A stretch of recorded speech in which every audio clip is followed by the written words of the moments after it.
can still recall the stillness of the summers long ago, the insistent sound of crickets, the low buzz of a fly.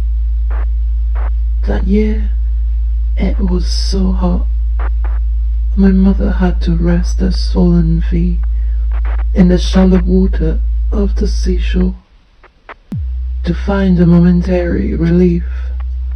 And if I close my eyes, I can picture her walking down the path from my grandmother's house. I imagine her holding my sister by the hand, opening the squeaky gate covered in thick green varnish that turned sticky in the heat.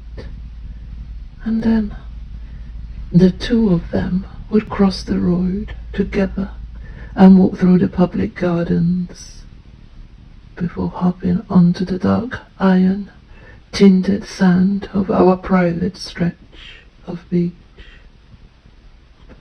I never envied my sister for this period of grace, for being the only hand to be clutching my mother's. Somehow, I always felt guilty for breaking the spell and rudely tumbling out uninvited. I was born in a heat wave, and partly by mistake. I was a very small baby, barely ready to come out. My mother smoked heavily and carried me distractedly into this world. I know she loved me fiercely, but I don't think she ever dreamed of a future for me. I think my mother's gaze always stretched further beyond the bedroom window and onto the hazy hills that run along the horizon.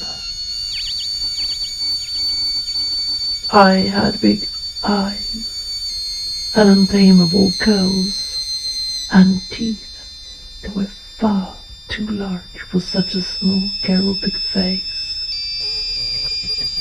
I had big feet and big hands and buckled knees that when I run wrapped in the middle. I was born in a heat wave, but that is that. And now I close my eyes and I can only dream of it.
but like the sea, the luxuries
Incident number 1. Child A, age 9. Chief complaint, blindness. Review of systems, unavailable. Past medical history, none. Family history, non-contributory. Clinical impression, fussy eater. Disposition, discharged home. How did you hear about this clinic? Describe briefly your present symptoms. Please list the names of other practitioners you have seen for this problem. Have you ever been hospitalized? Include where, when, and for what reason? Have you ever had psychotherapy? Have you ever had ECT? Do you ever dream of desire? Do you ever dream of desire? Do you ever dream of desire? Do you ever dream of desire?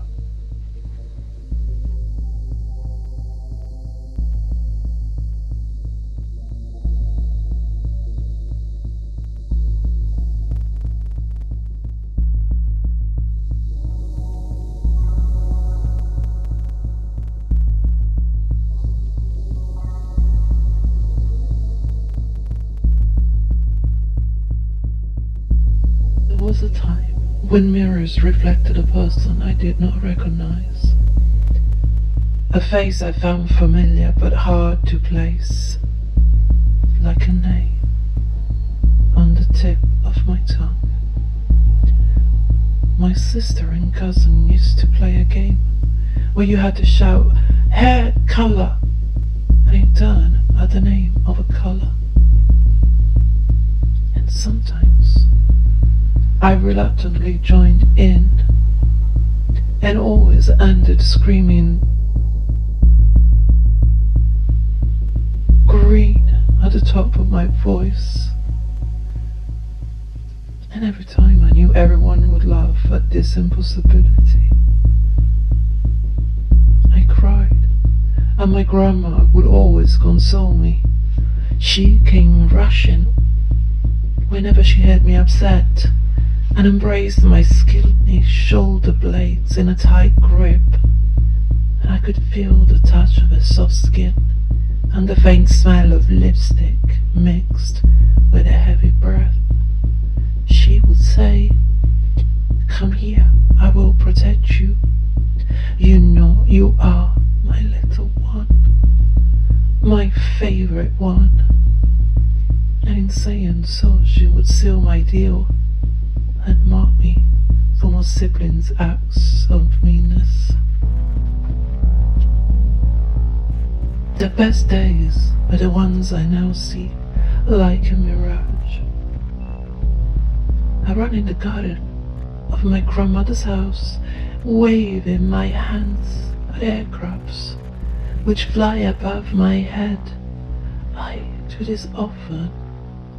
I shout, "Hello," as it seems impossible that someone up there wouldn't hear my piercing voice. I have just eaten flowers I was told not to touch.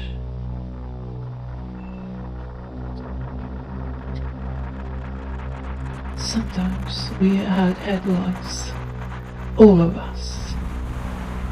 Our hair had to be washed and put through a fine comb. And once the hair was washed and free of the many knotted curls that had escaped the lax summer combing routines, we were smothered in a white powdered pesticide and made to wear headscarves tied tight at the back of the neck.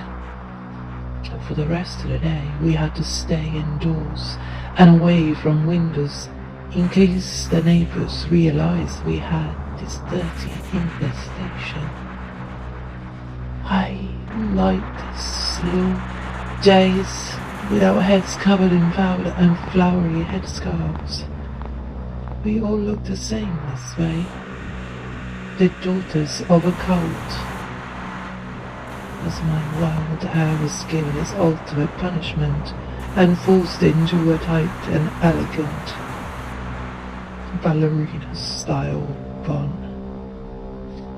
I still wonder what made us so different, us girls. Why did my sister and cousins look so close and ready to live in each other's games, while all I wanted to do was to be left alone?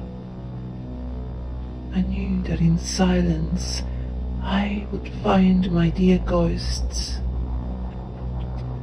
The best stories are always told when no one listens. And so, every night, while the rest of the world was sleeping, I was awake and free to walk through corridors and rooms on tiptoe, so as to not wake anybody up. And nobody knew how in this time between night and day there was always the chance of an unearthly encounter.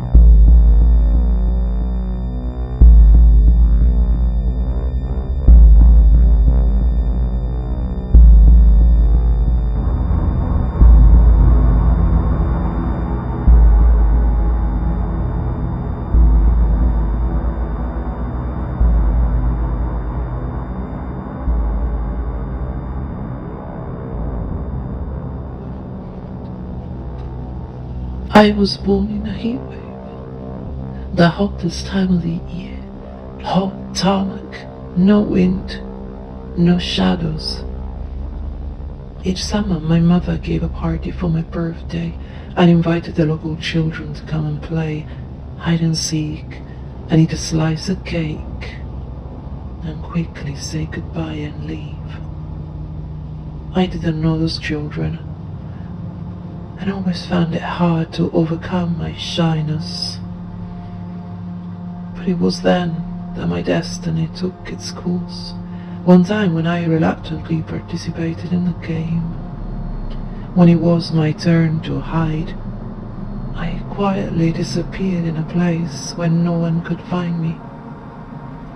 The children soon got bored of looking and just gave up, and I let my eyelids close and quietly fell asleep into a dreamy haze. It must have been a while. Long shadows were now playing over the outlines of the flower beds around the house.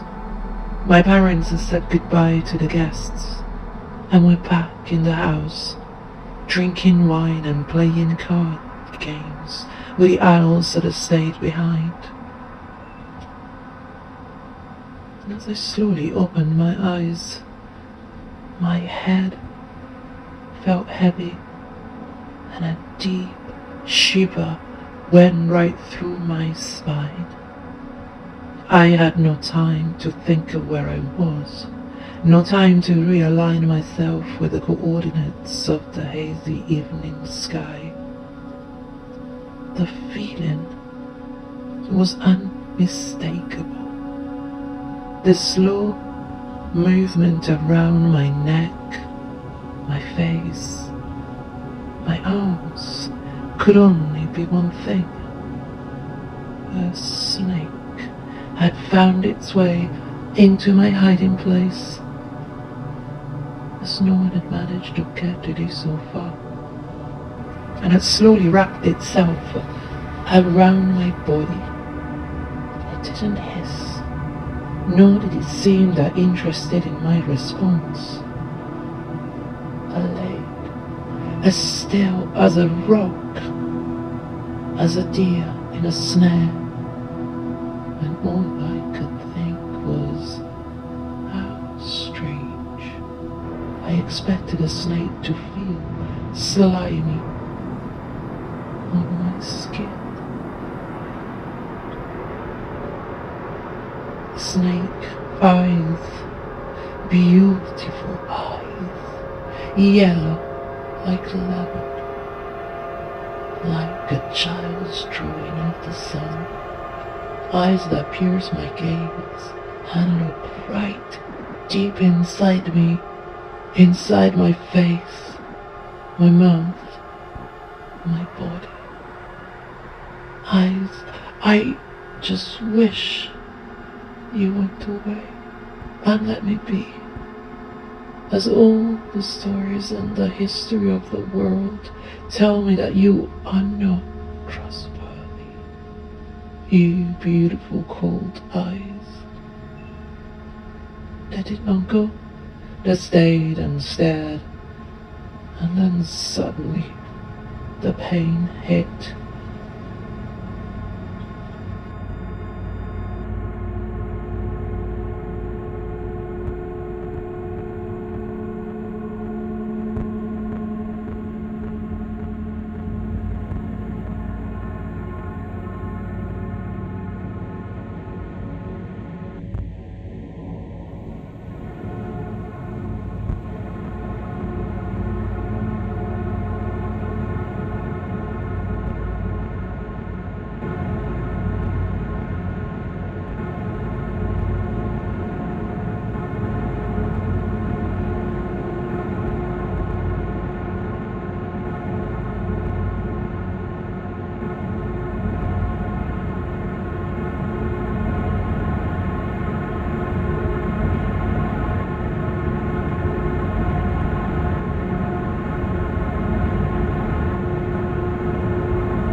when you think you're on top of the world, who is there to show you the twisted optical illusion that what you think is up is actually down? Who will be so ruthless to reveal that the armor you're wearing is covering blistering wounds? I walked the streets at night and fell asleep in the day. I would wake up and someone would pass me a beer, a cigarette, a blunt, and I would say yes to all, and I would look for more. I put super high heels on and covered my eyes with thick dark eyeshadow, solid triangles over my heavy lids, a bomber jacket that was twice my size, and tight black jeans ripped all over the knees. Metal chains chimed along the steps I took and kept my rhythm like a shadow. I acquired a little dog who came with me wherever I went. She was tiny, pretty, blonde. She liked leftovers and potato peel and needed little in the way of food and water. She was easy to care for. She would curl and then knock at the back of my knees wherever we found a place to quietly lay our bodies away from unwanted attention. Now that I can see that the blurring in my eyes is finally cleared, only now I let the pain ripple through my body like a fever. And at night I wake up crying, as I never stop missing her. I miss her fur, the smell of soil under her clothes, the soft spot behind the ears. I had to give her up, and where I am now, I wouldn't dream of bringing you such love. I tumbled down and down, and nobody was there to soften my life.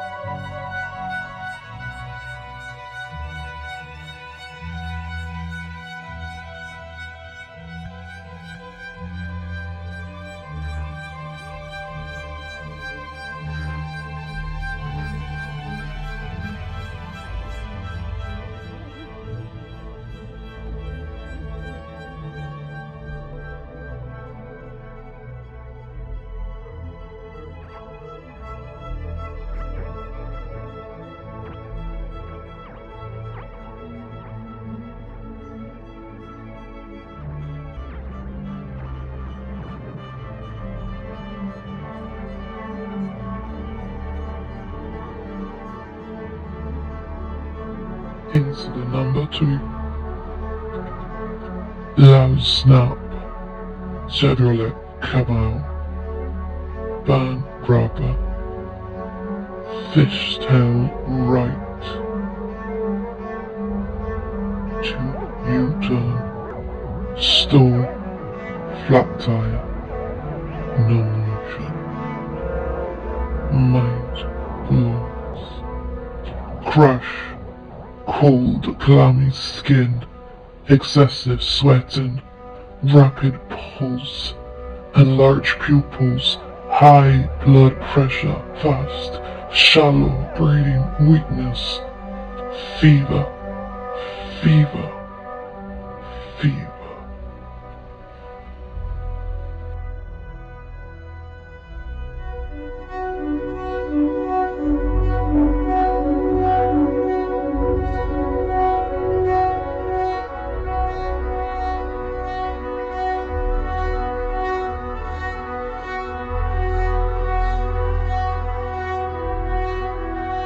I have fond memories of the time that followed the incident with the snake.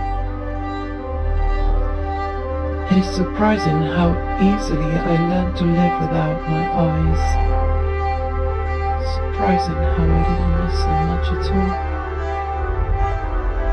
After her initial awkwardness, my mother must have realized this was a testing time of sorts, and her distracted gaze was forcefully refocused on my darkened one. She started quietly stepping into my room, bringing a drink, a gift, a little bit of light gossip from the outside world. She must have worried the way I responded would have a smile, my head tilted to one side like a puppy.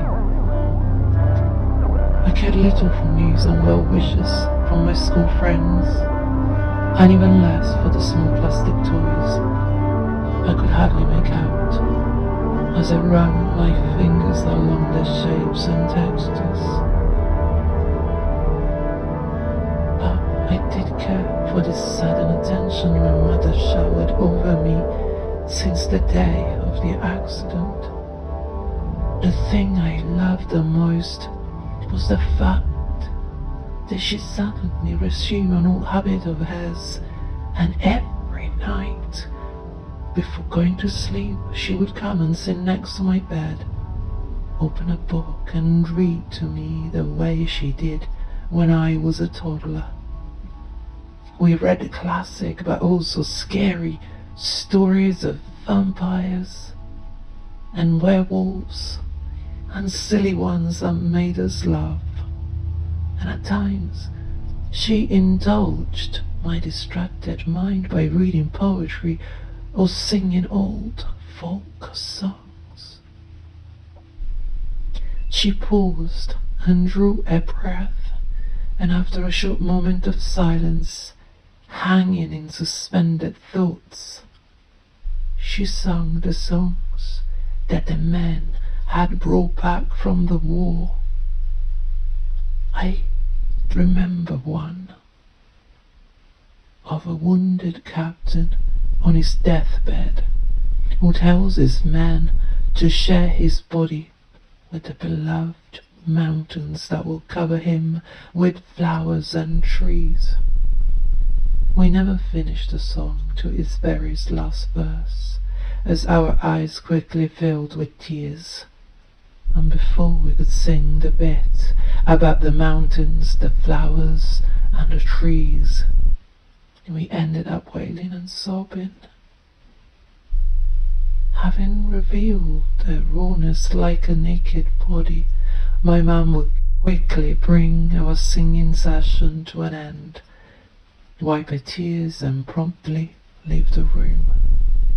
She left me in my darkness, and this way, quietly immersed in the sadness of something much bigger than me.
Incident number 3.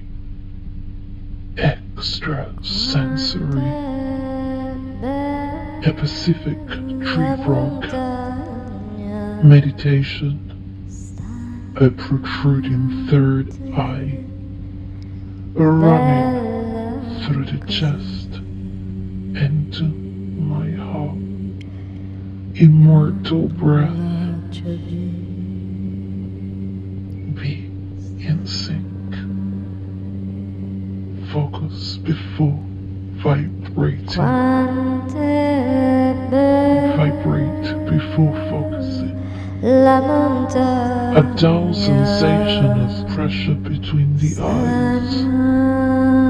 Increased foresight. Light sensitivity.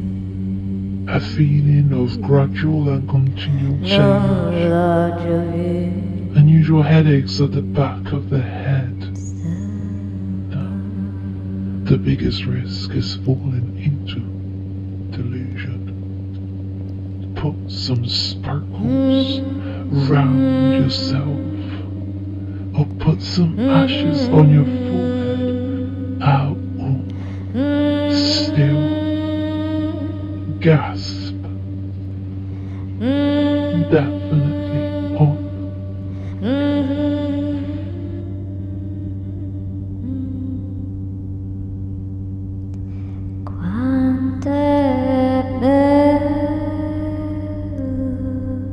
A montanha stanno bella così,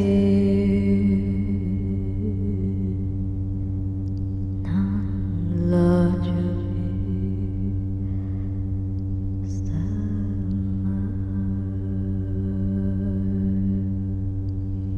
Quanto è bella montagna. Sweat pouring from my eyebrows, my hairline, my armpits. I smoke cigarettes and dab my fingers in white powder without asking what it is. I drink from glasses I find abandoned on the sideboards and on tables that belong to other people. God only knows I need it more than they do. My head spins and my tongue feels like glue, and the buzzing in my ears is loud. But I want it louder. I want the heavy beating of drums to hit me straight in the chest, to punch me hard in my stomach, to mess with my heart so as to overwhelm the rhythm of my pulse. So flat, so slow, so lame, I could be dead. I push and I shove and run outside. A wave of nausea rises from the back of my knees into my throat and my nose, and a second later I am vomiting like a sick dog on the side of the road. Are you okay? Hey, you. Are you okay?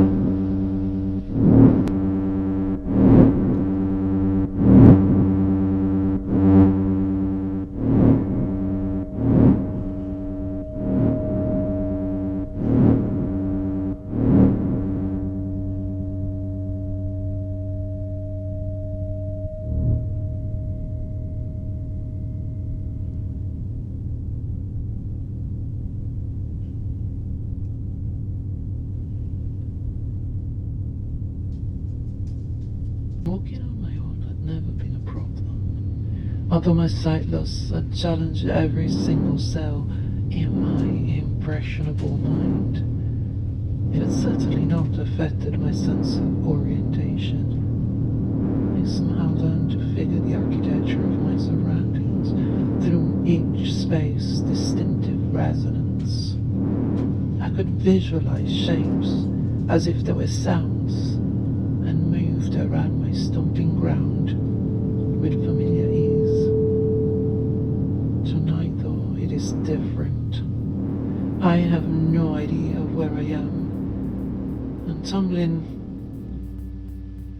exit route I've taken out of a fast-moving car has left me concussed. I've been feeling rotten all day. I have bruises from the night before, blood filled eyes, and I think my hair is still emanating a faint smell of sick. And the need to quench my thirst is becoming unbearable. I guess the only thing I can do is to act like an animal and seek the source of water through its crystalline scent. Well, I have been walking for a while, step by step.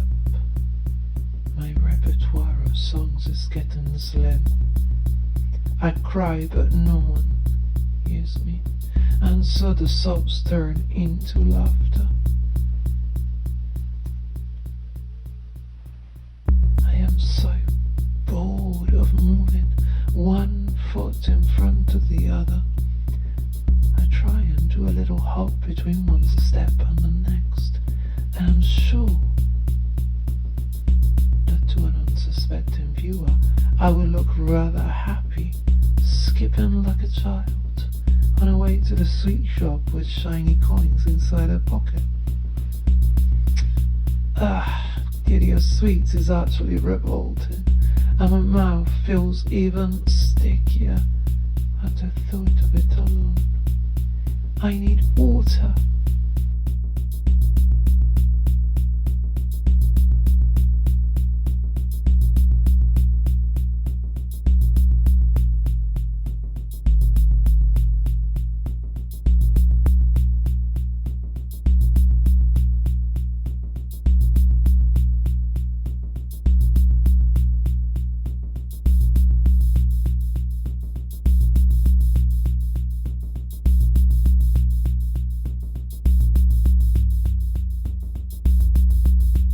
Stone, 2 stones,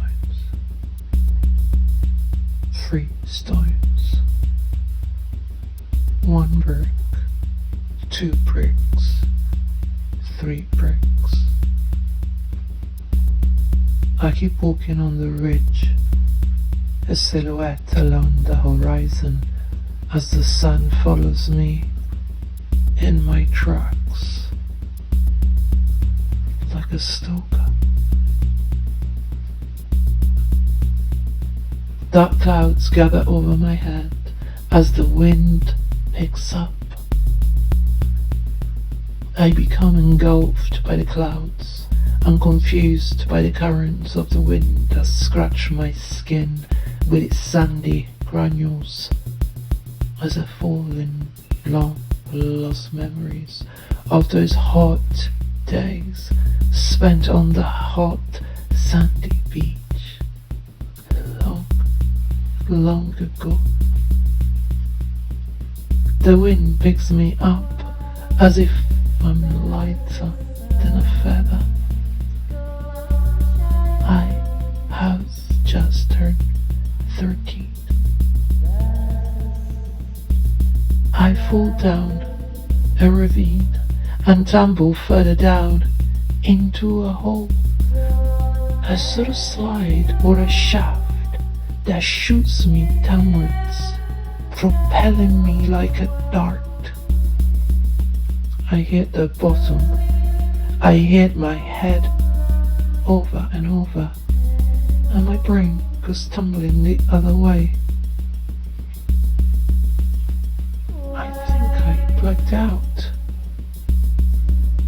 And then I wake and I come to my senses.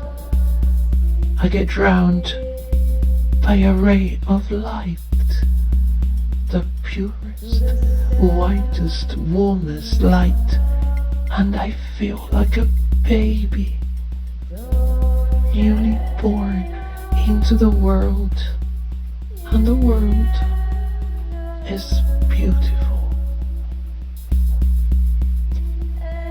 I have 2 hands, I have 2 feet, with 5 toes each, plus 1. I have 2 eyes I hold in the palm of my hands, and as I clench my fists, I see no more. Late at night, when I think I'm still dreaming, But when I've finally done, I put them back in their sockets with the perfect fit. 1 hook, 2 hooks, 3 hooks. I have not slept in 100 years. I am laying in debris. I am alert while the rest of the world has fallen into slumber. A darker sun comes and goes. The light cuts through the dust. Sometimes with the sharper rays of a morning sun, but most days it's a yellow light bulb that leaves a hazy mist around the objects that surround me.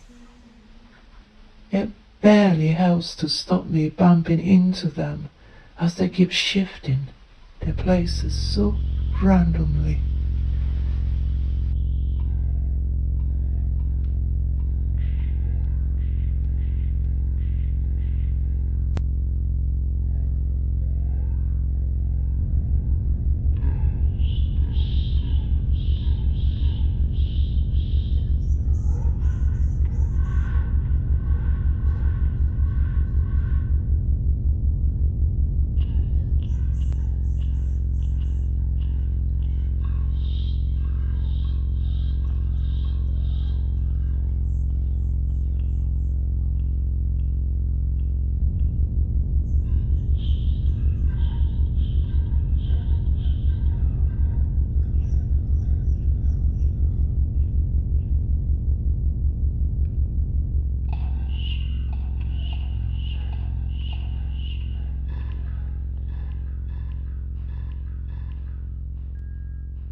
I have hair tied up in 1,000 knots, silk threads of spider webs running a line from the top of my eyelids instead of lashes.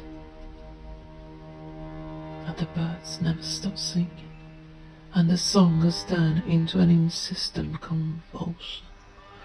I don't remember ever hearing a sound so aggravating. But still I like knowing they're out there, even if they sound so worrisome. And so does the cat.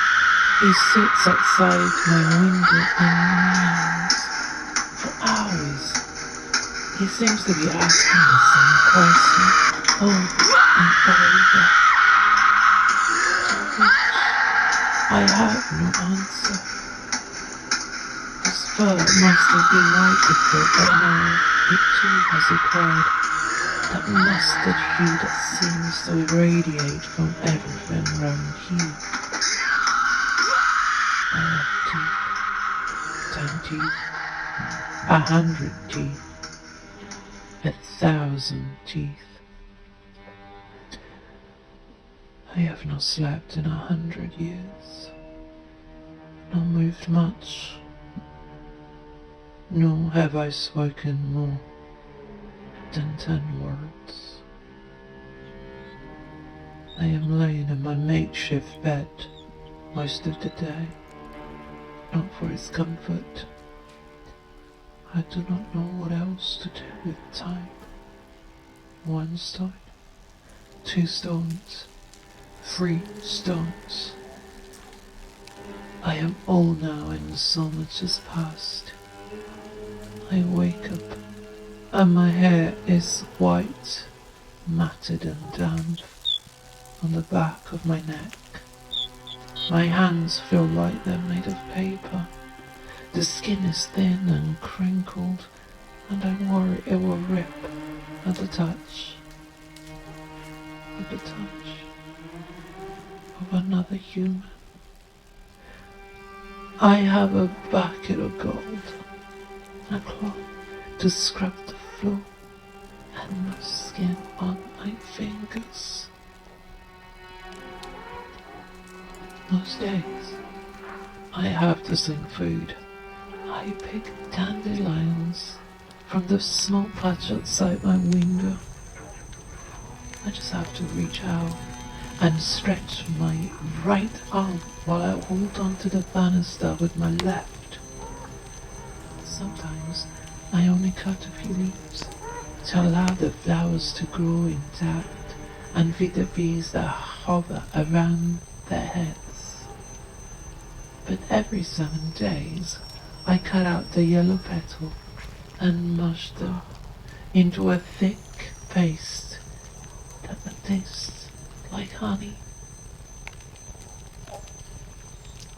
I have no shoes on my feet, but these heavy bricks I found on top of the pile of rubble that was once my family home. 1 brick, 2 bricks, 3 bricks. I spend most evenings rehearsing in my head the words from old songs.